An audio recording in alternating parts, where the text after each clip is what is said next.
Hello friends, Vardhan academy में आप सभी का स्वागत है। दोस्तों, आज की इस वीडियो में हम लोग जीव जगत को पढ़ेंगे। ये हम लोगों की चौथी क्लास है, मतलब विज्ञान की जो हम लोग की सीरीज चल रही है उसमें फोर्थ क्लास है इसमें। और इसके अंतर्गत सजीव जगत में हम लोग सजीवों के लक्षण, सजीव एवं निर्जीव में अंतर, कोशिका एवं सूक्ष्म जीवों का सामान्य परिचय, सजीवों का वर्गीकरण, पौधों के विभिन्न भागों की संरचना व कार्य और पौधों के विभिन्न अंगों का रूपांतरण, इन सब चीज़ों को हम लोग पढ़ेंगे। और ये काफ़ी लंबा टॉपिक है और काफ़ी इंपॉर्टेंट टॉपिक भी है। ठीक है, इसमें काफ़ी मटेरियल आपको मिल जाएगा। तो सबसे पहले हम लोग अपना सिलेबस देख लेते हैं। ये देखिए, यहाँ पर लिखा है जीव जगत, यही हमारा चैप्टर है और इसमें सजीवों का वर्गीकरण, यहाँ तक ये चीज़ें दी गई हैं। और भी चीज़ें जंतु एवं वनस्पति के आधार पर पौधों का वर्गीकरण, ये सारी चीज़ें इसमें दी गई हैं। तो चलिए आज की वीडियो स्टार्ट करते हैं और देखते हैं इस चैप्टर में क्या क्या चीज़ें हैं। ठीक है, देखते हैं यहाँ पे सजीवों के लक्षण। यहाँ पे क्या लिखा है? सभी जीवों में पोषण, श्वसन, उत्सर्जन, संवेदनशीलता जैसी क्रियाएं अनवरत होती रहती, मतलब लगातार होती रहती, इन्हें हम जैविक क्रियाएं कहते हैं। फिर देखिए पोषण, पोषण क्या होता है यहाँ पर लिखे। शरीर को सुचारू रूप से संचालित करने के लिए हमें ऊर्जा की आवश्यकता होती है। यह ऊर्जा भोजन से प्राप्त होती है। हम जानते हैं कि हरे पौधे वायुमंडल से कार्बन डाइऑक्साइड तथा मिट्टी से जल प्राप्त करके सूर्य के प्रकाश की उपस्थिति में अपने भोजन का निर्माण स्वयं करते हैं, इसलिए ये सुपोषी कहलाते हैं। जो हरे पेड़ पौधे होते हैं, ये वायुमंडल से कार्बन डाइऑक्साइड तथा मिट्टी से जल प्राप्त करके अपने आप अपना भोजन बना लेते हैं, इसलिए इन्हें सुपोषी कहते हैं। और जो बाकी जीव जंतु, ऐसे जीव जंतु जो अपना भोजन स्वयं नहीं बना पाते, उन्हें परपोषी कहते हैं। जैसे आदमी है, वो भी देखो खनिज पदार्थों और दूसरे जानवरों पर ही डिपेंड रहता है। ठीक है, तो वो परपोषी कहलाएगा। इसमें लिखा नहीं है, फिर भी आगे अभी सेवन्थ अर्थ की जो बुक्स पढ़ेंगे तो उनमें ये सब चीजें आएंगी। कुछ जंतु अपना भोजन पेड़ पौधों से प्राप्त करते हैं, उन्हें शाकाहारी कहते हैं। जैसे हिरन, बकरी, चूहा आदि। कुछ जंतु शाकाहारी जंतुओं को अपना भोजन बनाते हैं, वे मांसाहारी कहलाते हैं। जैसे शेर, चीता, बिल्ली आदि। ऐसे जीव जो अपना भोजन पेड़ पौधों एवं अन्य जंतुओं द्वारा, अर्थात दोनों स्रोतों से प्राप्त करते हैं, उन्हें सर्वाहारी कहा जाता है। जैसे मनुष्य, काकरोच आदि। ठीक है, आगे देखते हैं। अब श्वसन क्रिया देखिए। श्वसन, श्वसन में तो आपको पता ही है, इस क्रिया में सभी जीव जंतु तथा पौधे ऑक्सीजन गैस ग्रहण करते हैं तथा कार्बन डाइऑक्साइड गैस छोड़ते हैं, ये तो सबको ही पता है। अब जो मेन चीज आपके काम की है, आप लोग कॉपी पेन उठा लीजिए और जो मेन चीज है उनको लिखते हुए चलिए। मनुष्य में फेफड़े द्वारा तथा मछली में गलफड़े द्वारा। जो देखिए, भिन्न भिन्न प्राणियों में श्वसन अलग अलग अंगों द्वारा होता है। तो मनुष्य किस कहाँ से अपना श्वसन करते हैं? फेफड़ों के द्वारा। ठीक है, फेफड़ों के द्वारा करते हैं। मछलियों में गलफड़े होते हैं। ठीक, गलफड़े होते हैं। और मेढक में दोनों चीजें होती हैं। मेढक में दो चीजें होती है, देखो।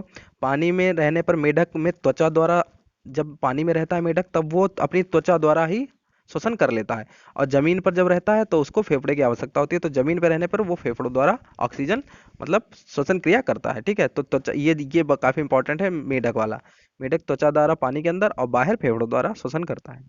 फिर उत्सर्जन देखिए क्या होता है।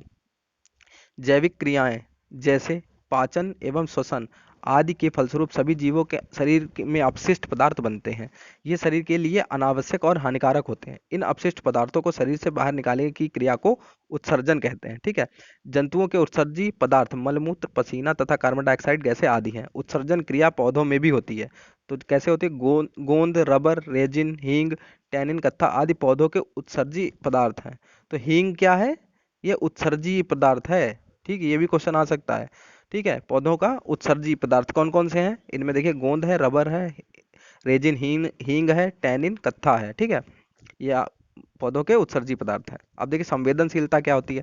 संवेदनशीलता किसी चीज को अचानक, जैसे अचानक हम लोग, जैसे यहाँ पे लिखा है, आपने देखा होगा कि अचानक पटाखे की आवाज होने से पेड़ पर बैठे पक्षी उड़ जाते हैं। यदि किसी गर्म वस्तु पर आपका हाथ पड़ जाता है तो आप उसे तुरंत हटा लेते हैं। मतलब यही आपकी संवेदनशीलता, आप लोग उसके प्रति, मतलब एकदम से अनुक्रिया करते हैं, प्रतिक्रिया करते हैं, वही संवेदनशीलता कहलाती है। ठीक है, इसको नॉर्मली देख लेते हैं क्योंकि कोई ज़्यादा इंपॉर्टेंट नहीं है।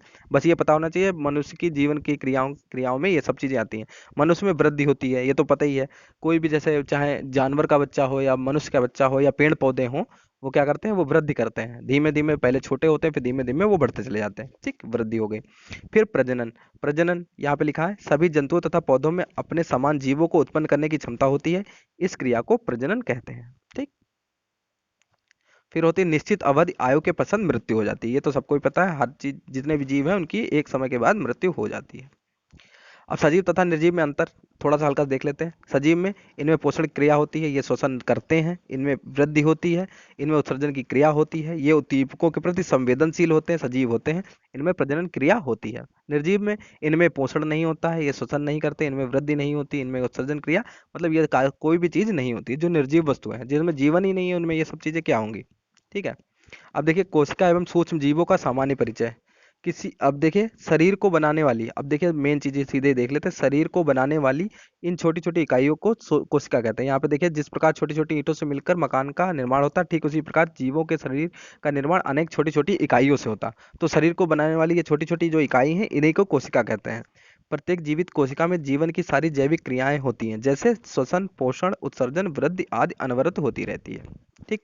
कुछ जीवों का शरीर केवल एक ही कोशिका का बना होता है, जिन्हें नग्न आंखों से नहीं देखा जा सकता। इन्हें देखने के लिए सूक्ष्मदर्शी का प्रयोग किया जाता है। ये सूक्ष्म जीव कहलाते हैं, जैसे अमीबा, यूग्लिना, पैरामीशियम, ईस्ट, क्लाइमेडोमस तथा जीवाणु आदि।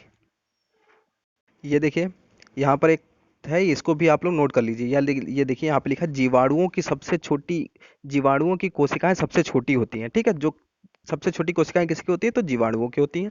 और शुतुरमुर्ग का जो अंडा होता है वो सबसे बड़ी कोशिका होती है। ठीक है, तो सबसे बड़ी कोशिका शुतुरमुर्ग का अंडा और सबसे छोटी जीवाणुओं की होती है। ठीक।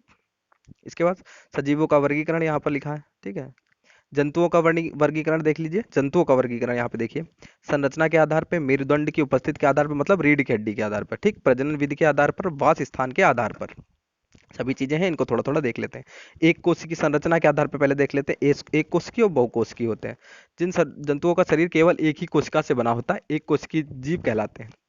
ये नग्न आंखों से नहीं दिखाई देते हैं तथा नम जलीय वातावरण में पाए जाते हैं, जैसे अमीबा, पैरामीशियम तथा यूग्लिना आदि। एक कोशिकीय जीव जीवन में के उत्पत्ति के में प्रथम जीव माने जाते हैं। प्रथम जीव माने जाते हैं जीवन की उत्पत्ति में। ये भी क्वेश्चन आ सकता है कि जीवन की उत्पत्ति में प्रथम जीव कौन माने जाते हैं, तो एक कोशिकीय जीव माने जाते हैं। फिर बहुकोशिकीय जीव, जिन जंतुओं का शरीर एक से अधिक कोशिकाओं से बना होता है, बहुकोशिकीय जंतु कहलाते हैं। ये सामान्यतः नग्न आंखों से दिखाई देते हैं, जैसे हाइड्रा, घोंगा मछली, मनुष्य, मेढक आदि।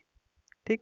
संरचना के आधार पर, अब मेरुदंड की उपस्थिति के आधार पर, अकरेशु अकशेरुकी जंतु कैसे, ऐसे जंतु जिसमें मेरुदंड मतलब रीढ़ की हड्डी नहीं पाई जाती है, उन्हें अकशेरुकी जंतु कहते हैं। जैसे कीड़े मकोड़े, केचुआ, तिलचट्टा, घोंगा, इनमें क्या होता है, रीढ़ की हड्डी नहीं होती। कीड़े मकोड़े, केचुआ, तिलचट्टा, घोंगा, इनमें क्या होता है, रीढ़ की हड्डी नहीं होती, इसलिए इन्हें अकशेरुकी जंतु कहते हैं। कशेरुकी जंतु, ये भी क्वेश्चन इस टाइप से आ सकता है कि कशेरुकी इनमें से कौन सा है। तो जिन जंतुओं के शरीर में रीढ़ की हड्डी पाई जाती है उन्हें कशेरुकी जंतु कहते हैं, जैसे मछली, मेढक, पक्षी, गाय, मनुष्य आदि। ठीक है, ये सारे कशेरुकी हो गए। अब देखिए आगे देखते हैं, प्रजनन विधि के आधार पर। अब इसमें दो प्रकार होते हैं, अंडीयुज और जरायुज। अंडीयुज क्या होते हैं, अंडे देने वाले जंतुओं को अंडीयुज कहते हैं, जैसे मछली, मेढक, छिपकली, सर्प, पक्षी तथा कीड़े मकोड़े आदि। ये सारे अंडीयुज हो गए। फिर होते हैं जरायुज, बच्चे देने वाले जंतुओं को जरायुज कहते हैं, जैसे मनुष्य, चूहा, खरगोश, गाय तथा बकरी आदि। ठीक, जितने भी जंतु हैं जो बच्चे देते हैं वो सारे जरायुज हैं, और जितने भी अंडे देते हैं वो सारे अंडीयुज हैं। फिर वास स्थान के आधार पर, अब इसमें वास स्थान के आधार पर तीन भागों में बांटा गया। जलीय जंतु, जल में रहने वाले जंतुओं को जलीय जंतु, जैसे मछली आदि। वायवीय जंतु, मतलब वायु में रहने वाले, अधिकांश समय तक वायु में उड़ने वाले जंतुओं को वायवीय जंतु कहते हैं, जैसे पक्षी आदि। स्थलीय जंतु, स्थल पर रहने वाले जंतुओं को स्थलीय जंतु कहते हैं, जैसे कुत्ता, बिल्ली, बकरी, मनुष्य आदि। ठीक है, तो ये वास स्थान के आधार पर होगा। अब पौधों का वर्गीकरण कर लीजिए, पहले जंतुओं का हो गया। ठीक है, पौधों का वर्गीकरण तीन यहाँ पर कई आधारों पर किया गया, पुष्प के आधार पर, आकार के आधार पर और आयु के आधार पर। तो पहले पुष्प के आधार पर देख लेते हैं। पुष्पी पौधे, पुष्प पुष्पी पौधों पर पुष्प और फल लगते हैं। ये पूर्ण विकसित पौधे होते हैं, इनमें जड़, तना तथा पत्ती स्पष्ट दिखाई देती है, जैसे गुलाब, सरसों, सूरजमुखी, आम, कुमुदनी आदि। ठीक है, इधर इसकी फोटो भी बनी हुई है। फिर अपुष्पी पौधे कौन से होते हैं, इसमें देखिए लिखा है, अपुष्पी पौधों पर पुष्प कभी नहीं लगते। अधिकतर इनमें जड़, तना तथा पत्ती का अभाव होता है। चूंकि इनमें पुष्प कभी नहीं लगते, इसलिए फल भी नहीं बनते। इनमें वंश वृद्धि पुष्पों के स्थान पर एक विशेष प्रकार की रचनाओं, बीजाणुधानियों में उत्पन्न होने वाले बीजाणुओं द्वारा होती है। कवक, शैवाल, मांस तथा फर्म इसके प्रमुख सदस्य हैं। और मांस क्या होता है, मांस एक पौधा है जो वर्षा ऋतु में दीवारों पर हरी मखमल के रूप में उग जाता है, जिसको हम लोग नहीं बोलते हैं हरी हरी काई जैसी दीवार पे बन जाती है, वही उसी को मांस कहते हैं। ठीक है, तो कवक, शैवाल, मांस तथा फर्न। तो मांस आप लोग याद रखिए, क्योंकि ऐसी छोटी छोटी चीजें पूछी जाएंगी, और स्नातक लेवल कहा गया है तो ऐसे ही छोटी छोटी चीजें लोग गलत करके आएंगे, क्योंकि ये मांस अगर पूछा जाए क्या होता है तो लोगों को पता ही नहीं होगा। ठीक है, कि ये एक पौधा है जो अपुष्पी पौधा है। ठीक है, आकार के आधार पर अब देखिए, पुष्पी पौधे छोटे आकार में छोटे या बड़े होते हैं। आकार के आधार पर इन्हें तीन श्रेणियों में बांटा गया है। शाक, पहले शाक, ये शाक क्या होते हैं, ये भी क्वेश्चन सीटेट में तो बहुत पूछा जाता है। ठीक है, ये 1 मीटर से कम नाप के छोटे पौधे होते हैं, इनका तना कोमल, जो 1 मीटर से कम होंगे उन्हीं को शाक कहेंगे। ठीक है, ये ध्यान रखिएगा। इसका तना कोमल, पतला तथा कमजोर होता है, जैसे मक्का, मटर, पालक आदि। ठीक, 1 मीटर से कम जिनकी लंबाई होती है। फिर झाड़ी क्या होती है? ये 1 से 3 मीटर की औसत ऊंचाई वाले कठोर व मजबूत पौधे होते हैं। इनका मुख्य तना स्पष्ट नहीं होता है और ये अधिक शाखित होते हैं, इनमें शाखाएं बहुत होती हैं तथा आपस में उलझ जाते हैं, जैसे गुलाब, करौंदा, गुड़हल आदि। नेक्स्ट है वृक्ष। ठीक, ये 3 मीटर से अधिक लंबे होते हैं। इनका तना मोटा, काष्ठीय, शाखित तथा अशाखित होता है, मतलब शाखाएं भी कई होती हैं और किसी में शाखा नहीं भी होती हैं, तथा बेलनाकार तथा बहुभुजाकार होता है, जैसे नीम, आम, चीड़, नारियल आदि। ठीक, ये ये वृक्ष के हो गया। इसके बाद आयु के आधार पर प्रत्येक जीव जंतु की आयु निश्चित होती है, उस आयु को पूरा करते ही उसकी मृत्यु हो जाती है। कुछ पौधों का जीवन कुछ महीनों का होता है, जबकि कुछ पौधों अनेक वर्षों तक जीवित रहते हैं। पौधों को उनकी आयु के अनुसार 3 भागों में बांटा गया। 1 वर्षीय पौधे, तो 1 वर्षीय देख लीजिए, ये भी काफी अच्छा है। ये पौधे 1 वर्ष में कुछ महीनों के भीतर ही फूलते फलते हैं और अंत में सूखकर समाप्त हो जाते हैं। उदाहरण के लिए फसलें जैसे चना, मटर, गेहूं, धान, मक्का, ज्वार, ये क्या है? सब 1 वर्षीय पौधे हैं। ये नहीं कि ये 2-3 साल तक लगे रहें, ऐसा नहीं है। एक एक वर्ष के अंदर इनका जो भी करना है वो कर लीजिए, नहीं तो ये बेकार, मतलब पौधे लगे रहें अगर। ठीक है। द्विवर्षीय पौधे, ये पौधे 2 वर्ष के भीतर ही अपना जीवन चक्र पूरा करते हैं। पहले वर्ष में पौधे में जड़, तना तथा पत्तियां पूर्ण विकसित होकर द्वितीय वर्ष में पुष्पन, फलन तथा बीजों का निर्माण कर नष्ट हो जाते हैं। इस प्रकार के पौधे बहुत ही कम होते हैं, जैसे केला, ये द्विवर्षीय पौधा है। ठीक, द्विवर्षीय पौधा है कौन? केला। फिर बहुवर्षीय पौधा, ये पौधे कई वर्षों तक जीवित रहते हैं। इनके संपूर्ण जीवन काल में फूल और फल लगते रहते हैं। ये शाक, झाड़ी या वृक्ष तीनों ही तरह के पौधे होते हैं। उदाहरण दूब घास, गुलाब, आम, कटहल आदि, जितने भी जो कई सालों तक लगे रहते हैं। अब देखिए पौधों के विभिन्न भागों की संरचना। यहाँ पर देखिए पेड़ पौधों में जड़, तना, पत्तियां, पुष्प तथा अलग अलग अंग हैं। ये मिलकर पूर्ण विकसित पादप को बनाते हैं। पौधों के जमीन के अंदर का भाग जड़ तंत्र तथा ऊपर के भाग को प्ररोह तंत्र कहलाता है। ठीक है, जड़ का जो जड़ तंत्र है, अंदर का भाग जो होता है उसे जड़ तंत्र कहते हैं और बाहर का उसे प्ररोह तंत्र कहते हैं, ये याद रखिएगा। ठीक, ये देखिए यहाँ पर इन्होंने उदाहरण भी दिया है। सरसों का पौधा है, ये यहाँ से लेके यहाँ तक प्ररोह तंत्र है, और उसके बाद जड़ जितनी नीचे गई है उसे जड़ तंत्र कहा गया है। ठीक, जड़ क्या होते हैं? पौधों द्वारा जमीन पर स्थिर होते हैं। अपने परिवेश में पाए जाने वाले कुछ पौधे जैसे चना, मटर एवं घास को उखाड़कर उनके जड़ों का अवलोकन कीजिए। ठीक, तो जड़ क्या होती है? अंदर होती है, तो आपको पता ही है। अब ये कितने प्रकार की होती है? जड़ें 2 प्रकार की होती है, मूसला जड़ और अपस्थानिक जड़। अब इनके बारे में देख लेते हैं आगे। मूसला जड़ क्या होती है? पहले मूसला जड़ देख लेते हैं। यहाँ पे देखो दोनों को उदाहरण दिए हैं, ये मूसला है, ये अपस्थानिक। मूसला जड़ में एक मुख्य मोटी जड़ होती है जिसे प्राथमिक जड़ कहते हैं। ठीक, प्राथमिक जड़ कहते हैं। मुख्य जड़ से अनेक पतली शाखाएं निकलती हैं, जिन्हें द्वितीयक जड़ें कहते हैं। इनसे पुनः निकलने वाली शाखाओं को तृतीयक जड़ें कहते हैं। मूसला जड़ जमीन में गहराई तक जाती है और मिट्टी में फैलकर पौधों को मजबूती से स्थिर रखती हैं। तो मूसला जड़ देखिए, एक इसमें देखिए मेन जड़ है। ठीक, इससे फिर छोटी छोटी यहाँ पे अन्य जड़ें भी निकली हैं। ठीक है, तो इस टाइप की जड़ जो होती है वो मूसला जड़ होती है। अब देखिए चना, मटर, सेम आदि में मूसला जड़ पाई जाती है। चना, मटर और सेम में मूसला जड़ पाई जाती है। अपस्थानिक देख लीजिए, एकदम देखिए सारी अलग अलग हैं, कोई भी स्पेशल नहीं है, सारी एक जैसी हैं। इसमें देखिए एक बड़ी है, बाकी इसमें जुड़ी हुई बाकी और भी हैं। ठीक, अपस्थानिक में देख लीजिए गेहूं, धान तथा मक्के आदि में अपस्थानिक जड़ पाई जाती है। यहाँ पर इसको आप लोग लिख, अगर पता है तो अच्छी बात, नहीं तो लिख लीजिए। इनमें बीजों से निकले मूलांकुर की वृद्धि कुछ लंबाई के बाद रुक जाती है और तने के आधार से अनेक रेखाएं, शाखाएं रेशों की भांति निकल आती है। इन्हें अपस्थानिक जड़ें या झकड़ा रेशेदार जड़ें कहते हैं। देखिए अपस्थानिक जड़ को झकड़ा या रेशेदार जड़ भी कहते हैं। ठीक है, अब देखिए तना, तने के बारे में। तना पादप के प्ररोह का सबसे दृढ़ भाग होता है। तो प्ररोह क्या होता है? जड़ के ऊपर का भाग। ठीक है, इसे स्तंभ भी कहते हैं। प्रारंभ में तने कोमल होते हैं। ठीक है, अब देखिए दूब घास, मक्का पौधों में इसे स्पष्ट रूप से देखा जा सकता है। दो दूब घास, मांस, मक्खा आदि क्या है? तने हैं। ठीक है, अब देखिए आगे, तनों के द्वारा जड़ों से पत्तियों तक जल का संवहन होता है। मतलब तनों के द्वारा ही जो पानी है, पानी जैसे हम लोग डालते हैं तो जड़ों के द्वारा ही, जड़ से तने में आता है और तनों के द्वारा ही ये पत्तियों तक जल का संवहन करता है। फिर है तना शाखाओं, पत्तियों, फूल, फल को विकसित होने का स्थान देता है तथा इन सब का आपस में संबंध स्थापित करता है। ठीक, नीचे है तना जल जल एवं खनिज पदार्थों के संवहन और भोजन स्थानांतरण का कार्य करता है।